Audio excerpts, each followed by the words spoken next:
We're back with the Red Green Show's Steve Smith.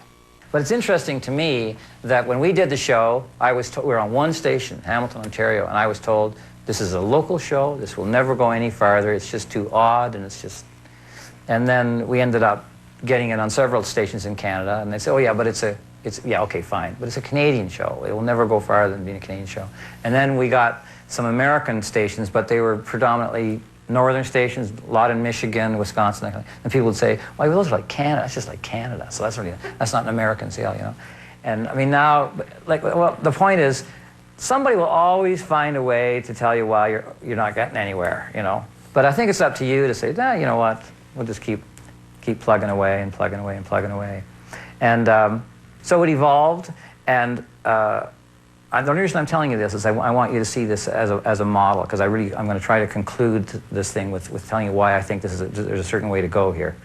The development has been, you know, we kept doing shows, and we kept expanding into the U.S. We got odd phone calls. We got a phone call from NASA that one of the American astronauts was going to the Mir space station, and he didn't think he could last 4 months without seeing the Red Green Show. We had to send NASA a show on little small format tapes so they could go up there.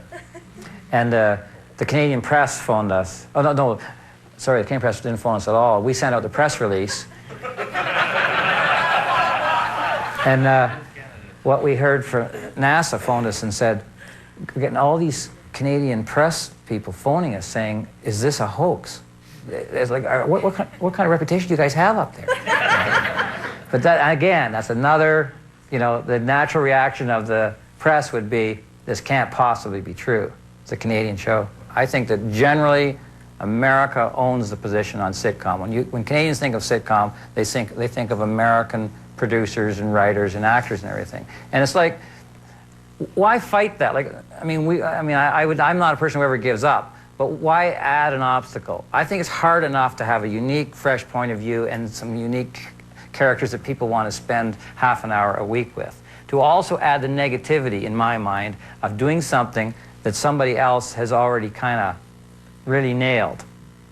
Let's see if we can do the character thing first. And when you take a look at the Newsroom or Twitch City, Made in Canada, the Just for Laughs program, my program, 22 Minutes, Air Farce, those are all distinct programs. They're quite different. They're not trying to be an American show, and I think Canadians respond well to those.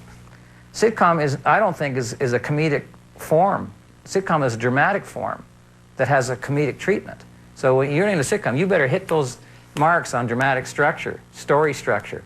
So there's these 7 steps of story structure. I'm not going to get into all that. But I'd heard it so many times, you know, and I learned it, and I actually wrote some dramatic scripts. But a drama, to me, is just too easy. It's just comedy, it doesn't work. So I'm very much an optimist. I believe in the power of life and all that stuff. That glass full, glass half full or glass half empty. In my world, the glass is half full because I'm trying to fill it. I'm not trying to empty it. So that's the way I am. And so ultimately, the things that I do, if at the end of the day it's to make somebody feel worse, that's not my job. I don't see that as my job. That's just my personal thing. So I'm trying to make everybody's life just a little lighter for a half an hour. Are we done? I hope I haven't really boggled your mind too much. All of this stuff, I'm just making it up. You know, the reality is I just took something that I wanted to do, and I worked hard at it. I love it. I love doing it now. I'm going to keep doing it as long as I love it. And now I have to explain why it works, and it's just... I'll be damned if I know. Anyway, good luck. Thanks for coming.